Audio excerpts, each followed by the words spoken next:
Hi hello నమస్తే అందరికీ welcome to my channel ఘన స్టోరీస్ వరల్డ్. స్టోరీ చదివే ముందు ఛానల్ని తప్పకుండా సబ్స్క్రైబ్ చేసుకొని లైక్ చేసి మీ ఫ్రెండ్స్ అండ్ ఫ్యామిలీస్కి షేర్ చేయండి. ఇక స్టోరీలోకి వెళ్ళిపోదాం. My bad boy episode 109. ఆ రాత్రి ఇద్దరు ఒక్కటైపోయారు. ఇన్ని రోజుల ప్రేమ ఇవాళ వాళ్ళ మనసులతో పాటు శరీరాలు కూడా ఏకమవ్వడంతో ఒకరిపై ఒకరికి ఇంకా ప్రేమ పెరిగిపోయింది. అతడి లోకం ప్రపంచం అయిన ఆమెపై అతడి ప్రేమని అంతా చూపిస్తూ వారి మధురమైన రాత్రిని గడిపేశారు. అతడి దాటికి ఆమె కంటి కొసల నుండి కన్నీళ్ళు కారిపోతూ ఉంటే చరణ్ మెల్లిగా అతడి బుగ్గతో ఆమె కన్నీళ్లు తుడుస్తూ సారీ అని చెప్పాడు. నీ సారీ నాకేం అవసరం లేదు అన్నట్టుగా అతడి తలని ఆమె చేతుల్లోకి తీసుకొని అతడి నుదుటిన ప్రేమగా ఆమె పెదాలు చేర్చింది సమీర.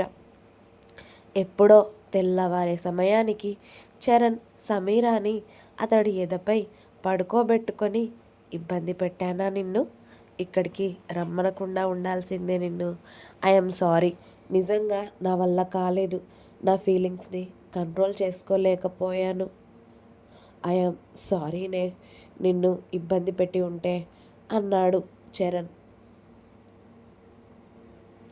అన్నీ అయిపోయాక నీ సారీ ఏం చేసుకోనరా నేను? అయినా మన ప్రేమ నిజమైనప్పుడు ఇవన్నీ భయాలు ఎందుకులే? మనం ప్రేమించుకుంటున్నాం, పెళ్ళి చేసుకోబోతున్నాం. కాకపోతే ఇప్పుడు నీ తొందరపాటుకు ఇది ఇలా జరిగిపోయింది మన మధ్య. కానీ ఇక తమరు పెళ్ళికి లేట్ చేయకుండా మన పెళ్ళి త్వరగా పెట్టుకుంటే బాగుంటుంది అని నా ఒపీనియన్ అంది సమీర. ఇంట్లో మాట్లాడతాలేవే అని సమీర జుట్టుని వెనక్కి సర్దుతూ ఆమె కళ్ళల్లోకే చూస్తూ ఉండిపోతాడు చరణ్. అతడి చూపుకి ఆమె బుగ్గల్లో మందారాలు పూస్తూ ఉంటే ఎందుకురా అలా చూస్తున్నావు అని చరణ్ కళ్ళకి చేయి అడ్డుగా పెడుతుంది. ఆల్రెడీ అన్నీ చూసేశానే, ఇప్పుడు చూస్తే ఏమైంది హా అని మళ్ళీ మెల్లిగా చరణ్ సమీరాని దగ్గరికి తీసుకుంటూ ఉంటే మళ్ళీ ఏం చేస్తున్నావురా అని అరిచింది సమీర. ఇప్పటి వరకు ఏం చేశానే, అదే. ఇంత అందాన్ని టేస్ట్ చేశాక మళ్ళీ సైలెంట్గా ఎలా ఉండాలి అనిపిస్తుంది చెప్పు అని ఆమెని అల్లుకుపోయాడు చరణ్. రుద్ర ఆఫీస్కి వెళ్ళడం, జీవన్తో 2 గంటలు మాట్లాడడం, ఆ తర్వాత ఫ్రెండ్స్ ఇద్దరు రుద్ర ఆఫీస్లోనే లంచ్ చేసి జీవన్ అతడి వర్క్ మీద వెళ్ళిపోవడం, రుద్ర ఆపిన వర్క్ని ఆఫ్టర్నూన్ నుండి ఈవినింగ్ వరకు కంప్లీట్ చేసి ఇంటికి బయలుదేరడం జరిగిపోయాయి. రుద్ర ఇంటికి వెళ్ళేసరికి వేదా పాప కుక్క పిల్లల బుద్ధిమంతురాలులాగా అప్పుడే ఫ్రెష్ అయ్యి వాళ్ళ అత్తయ్య ఇచ్చి వెళ్ళిన పాలు తాగుతూ చక్కగా బిస్కెట్స్ తింటూ ఉంటుంది. రుద్ర వాళ్ళ రూమ్లోకి వెళ్ళడమే వేదకి ఒక సీరియస్ లుక్ పడేసి ఫ్రెష్ అవ్వడానికి వెళ్ళాడు వాష్రూమ్కి. హా మమ్మీ, వీడి లుక్లతోనే చంపేస్తున్నాడే నన్ను. ఇప్పుడు మా డాడీ గుర్తొచ్చి ఏడ్చినందుకు కూడా వీడికి నొప్పే. దేవుడా, ఎలా పుట్టించావయ్యా ఇంత కోపంగా, ఇంత మొండిగా వీడిని? వీడే ఇలా ఉన్నాడు అంటే ఇక వీడికి పుట్టేవాడు ఇంకా ఎలా ఉంటాడో. వామ్మో, వీడు కూడా వీడిలాగే ఉంటే ఇక ఇద్దరితో చచ్చానే నేను అని ఆమె కడుపు మీద చేయి వేసుకొని, రే నాన్న, నువ్వు మీ నాన్నలాగా అలా కోపంగా అస్సలు ఉండకూడదురా. నాలాగా మమ్మీలాగా చాలా సాఫ్ట్గా గుడ్ లాగా ఉండాలి అని చెప్తూ ఉంటుంది.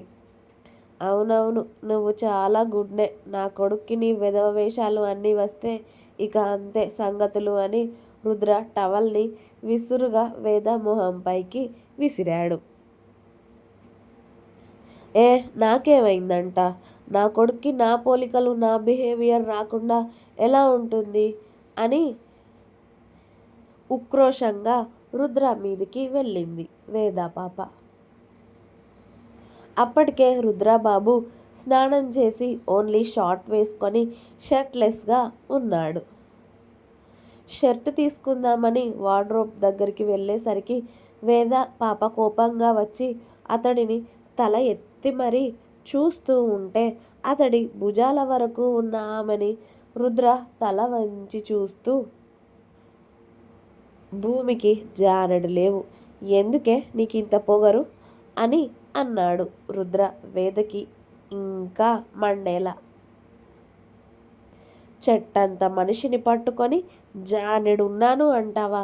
అసలు నేను నీకు కనిపించడం లేదు కదా అని రుద్ర చేయి పట్టి సోఫా దగ్గరికి లాక్కెళ్ళి రుద్రని పట్టుకొని సోఫాలో నిలబడి రుద్ర కన్నా హైట్ అవ్వడంతో అప్పుడు నవ్వుతూ, ఇప్పుడు చూసావా అంది. నువ్వు ఉన్న పొజిషన్ ఏంటి, నువ్వు చేస్తున్న ఫీట్లేంటే అలా ఎక్కుతారా ఎవరైనా? తన్నులు తింటే గానీ సెట్ అయ్యేలా లేవు కదా మెంటల్ మొహందాన.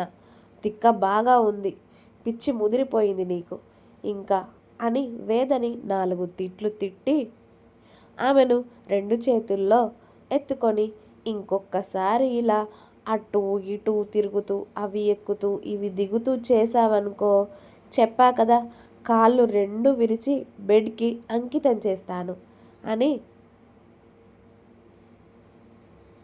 మళ్ళీ ఇంకొకసారి ఇలా చేయవే నిన్ను ఈ రూమ్ కూడా దాటనివ్వను, డెలివరీ అయ్యే వరకు బెడ్కి అంకితం చేస్తా, ఏమనుకున్నావో దొంగ మొహందాన అని వేదని తీసుకువెళ్ళి బెడ్ మీద పడుకోబెట్టగానే వేద ఏడుపు మొహం వేసుకొని రుద్రని మీదకి లాక్కుంటుంది.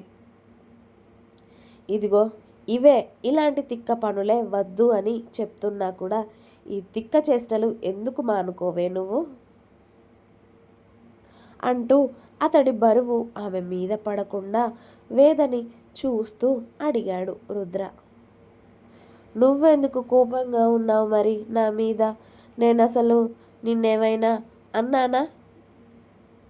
మా నాన్న గుర్తొచ్చి ఏడ్చాను అంతే, దానికే ఇలా తిడతావా, ఇలా నా మీద కోపంగా ఉంటావా? పైగా నేను ఫోన్ చేస్తే కూడా లిఫ్ట్ చేయట్లేదు నువ్వు అని అంది వేద. నువ్వు చేసిన దానికి సంతోషంగా వెళ్తానే మరి ఆఫీస్కి, మేమందరం ఉండగా కూడా నీకు నీ అయ్య గురించి ఏడిస్తే నాకు మండదా? అది కూడా నీ గురించి పట్టించుకోనోడి గురించి సంవత్సరం అవుతుంది కూతురు ఇంట్లో నుండి వచ్చేసి, పైగా కడుపుతో ఉన్నప్పుడు అయినా గుర్తు రావాలి కదా కూతురు. ఇదేమైనా పరాయి ఇల్లా? తన సొంత చెల్లి ఇల్లే కదా. నేనేమైనా బయటి వాడినా? మేనల్లుడినే కదా. కనీసం నా మీద నమ్మకం లేదంటే మీ అయ్యకి, అంటే నేను నిన్ను బాగా చూసుకోవడం లేదు అని అటు మీ అయ్య అటెన్షన్, ఇప్పుడు నేను నిన్ను బాగా చూసుకోవడం లేదని నీకు కూడా అనిపిస్తుంది. అందుకే నీ అయ్య గుర్తు వచ్చి ఏడుస్తున్నావు అంతే కదా అన్నాడు రుద్ర. హలో బాబు, నేను మా నాన్న గుర్తొచ్చి ఏడ్చినందుకు నువ్వు ఎక్కడికో తీసుకువెళ్ళకు. ఈ మ్యాటర్ బుద్ధుంటే ఇంకొకసారి ఏడవనులే. మా నాన్న గుర్తొస్తే నేనే తలుచుకొని సైలెంట్గా ఉంటాను, కానీ ఇలా ఏడ్చి నీతో ఇన్ని మాటలు పడలేను.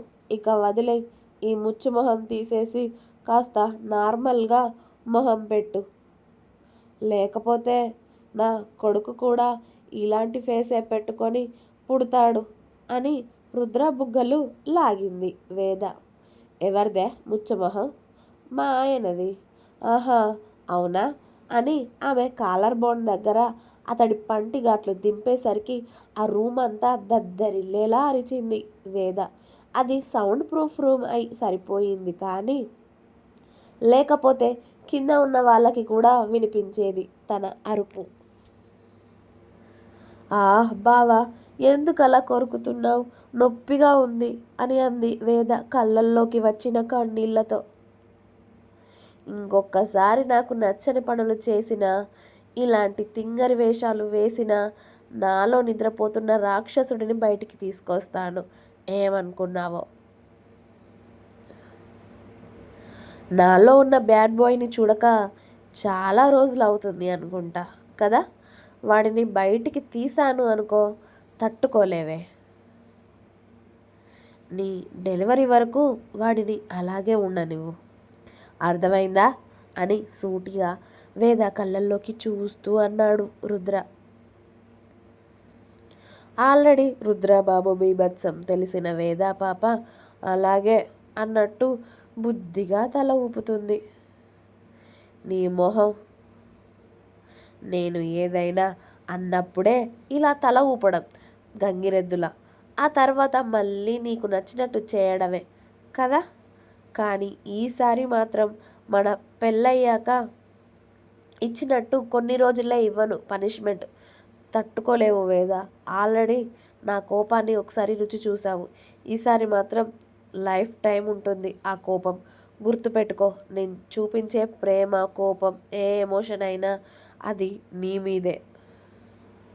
నా ప్రేమ ఎలా ఉంటుందో తెలుసు నీకు, నా కోపం ఎలా ఉంటుందో తెలుసు. మళ్ళీ ఆ కోపాన్ని చూడాలి అని అనుకోకు నువ్వు, అర్థమైందా అని ఆమెకు వార్నింగ్ ఇచ్చాడు రుద్ర. ఇంకా ఉంది. మీకు నా స్టోరీస్ నచ్చినట్టయితే ప్లీజ్ లైక్ చేయండి, షేర్ చేయండి. అలాగే ఛానల్ని తప్పకుండా సబ్స్క్రైబ్ చేసుకోండి. Please subscribe my channel Gana stories world. Thanks for watching my video. Bye bye.